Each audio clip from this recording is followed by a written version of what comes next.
Hey gang, this is just a normal Joe Blow that doesn't like heavy metal, and No, fuck no, it's not. Total Slayer fan, motherfucker, yeah. Yeah, so anyway, this is another episode of random incoherent ramblings with old Uncle Slade. And I'm starting this like a new little topic for this, and probably like a whole new different channel or whatever the fuck. I'm full of the same old stories and the same old fucking shit all the time, but it's all true. And if you don't believe my stories, you're welcome to fuck off already. Welcome your opinions on whatever you think it was. I'm gonna talk about some esoteric, like scary shit and shit that I've seen in my real life.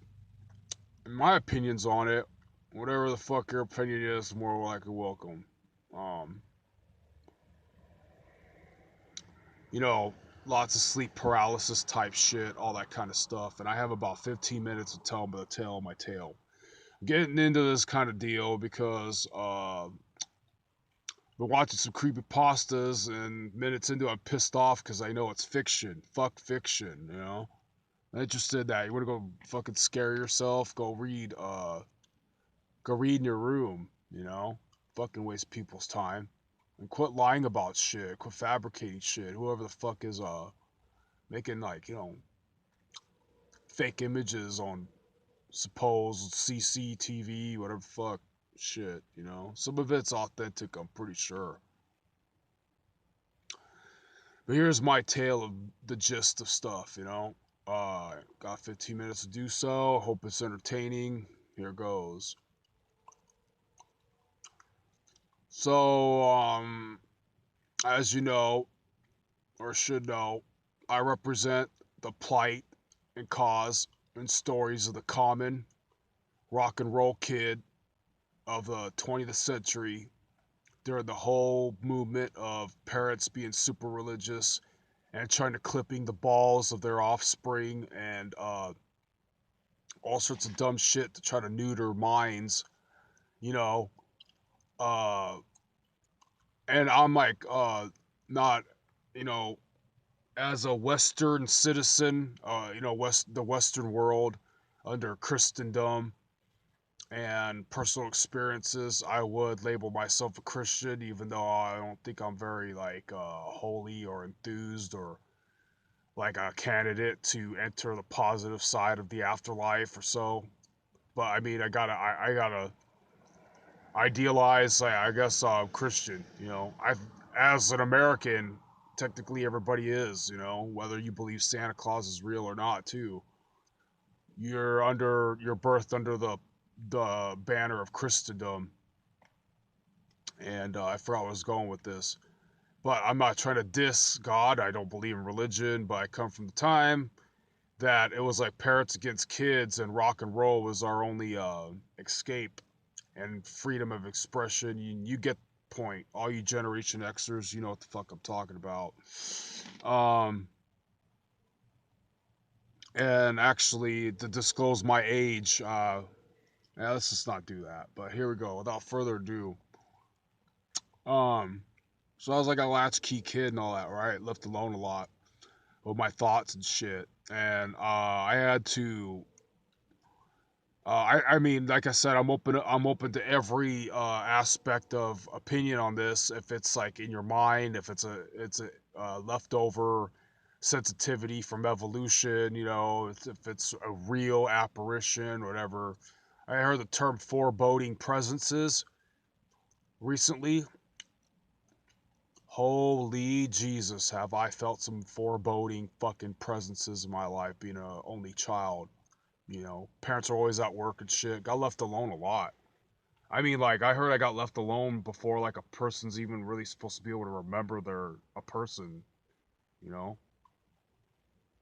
Like, before you become a being conscious that you're a conscious being. If you know what I mean. Like, when your ability to memorize a day-to-day basis kicks in. And, remember one day, we all pretended, me, my mom, my dad, that we weren't home to avoid a visitor. And the only reason why I wanted this visitor over was it was going to change the atmosphere into a talkative, happy, lively mood. I noticed when this person was denied access to our home, and I realized this is going to be a common, mundane, boring, people are grumpy at each other kind of atmosphere day. I'm kind of realizing how lonely I was. I'm probably like, fuck. They say you can only remember shit after 4 or 5 years old. That had to be before that. And I remember feeling so sad. And I had this vision, right?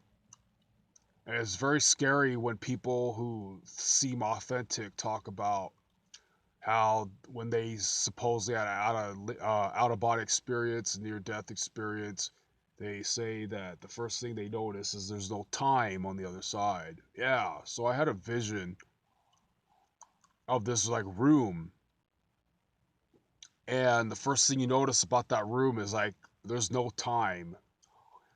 And the room, if it has a color at all, I can't tell if it's gray, I can't tell if it's blue, but it's extremely fucking gloomy. And it's like I said, it's like still in time.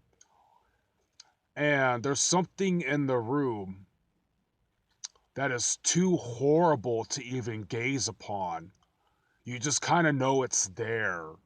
And once it starts entering your peripherals, you're already kind of like a rabbit in front of a snake, deer in the headlights, frozen, stiff. Like you can't decide if you want to play dead. You don't know if you can scream because you don't know what the fuck you're looking at. And you just become aware that there's something dead, yet it's a conscious being or something in the middle of this fucking room. And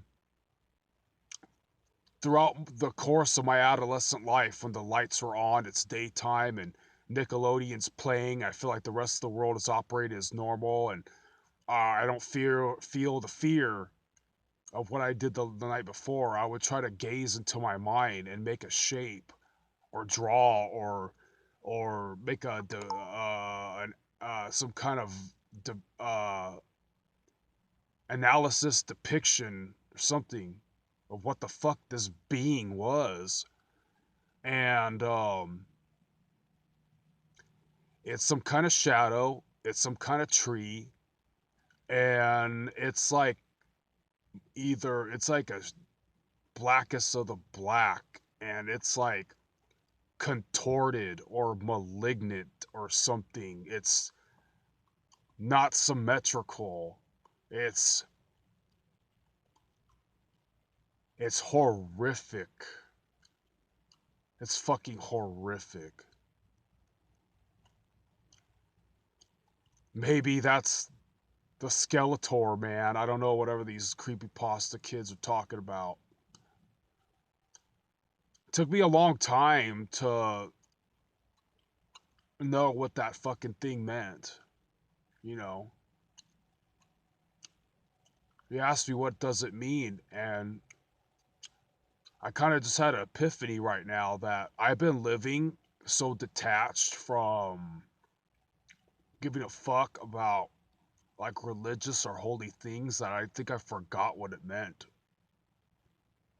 I had to do some soul searching, and I'll be back. I had to do something with being negative, and like, I don't know, but I guess people who could see the glass half empty can succumb to whatever the fuck that thing is. And wow, this reminds me that I haven't answered that question of what the fuck that. Oh yeah, it has something to do with, like if you read the Bible, if you believe the Bible, Jesus talks about how like we're all like trees or weeds. He uses a lot of what's it, metaphors. I don't know what the word euphemism means. I might be saying that out of context. He uses like a lot of parables and metaphors about how compare people to weeds or plants or trees. Yeah, so this tree is some rotten fruit, you know. Um, look that up. All those parables about stuff, but um, you know, you have to be religious. I don't know if it interests you, but so that was like the first demon I saw, and I'll never forget a creepy dream I had. You know, just a random day, and then like I could have swore this dream. It's like I was drowning and being held underwater, but watched by a bunch of creatures. And the only creature I can remember, maybe this was just my imagination, but it was like some kind of blue cyclops thing. I don't know why I remembered that dream. I'll never forget it. That's a, like I think my mind manifested that. I can't explain the previous story I just talked about. That is way over. I think I only have 4 more minutes. I don't even know if I have enough. I probably saved my energy for another video to talk about the second time I think I kind of like ran into a demon. You know, that's kind of sounds exaggerative, you know, because it's not like I physically saw that thing. I was just a kid that wasn't even allowed to watch horror movies and shit. And I can say things that would like you know debunkify like the plight of somebody atheist minded that would say that this is a trick of the mind. Yeah, I could say a lot of things that only very few things actually that could spark that kind of that would help that plight or that yeah that example to be true. Um yeah, I could get into sleep paralysis and all that, and I guess I'll leave that. I got 3 more minutes, but I guess I'll leave it at that with that story I was talking about. I got a buddy that's pretty damn atheistic. His mom's really Christian, and he sometimes gets philosophical and starts speaking as if some of that stuff is true. Maybe even what is it called, deistically? You know, uh, he starts speaking as if it's true when he's going through hard times drunk. His mom was really religious, you know, but in his like normal right mind, he's atheist and evolutionist minded or all that kind of stuff, Darwinistic as could be. And he claims he saw a fucking orb, and I was right there. I remember the day he was like, "Hey, dude, what the fuck? Did you see that?" And I kind of didn't, you know, but so he saw an orb, I guess. Uh, I gotta really tell you the next story about this other demon monster I think I saw or like had a vision of.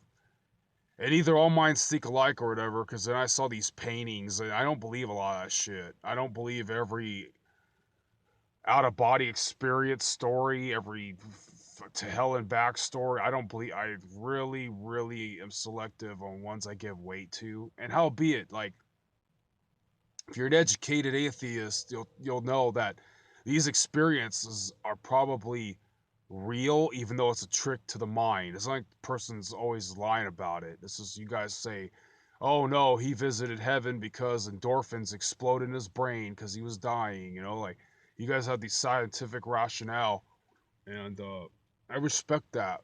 You know, God bless, hypothetically. You know, nonetheless.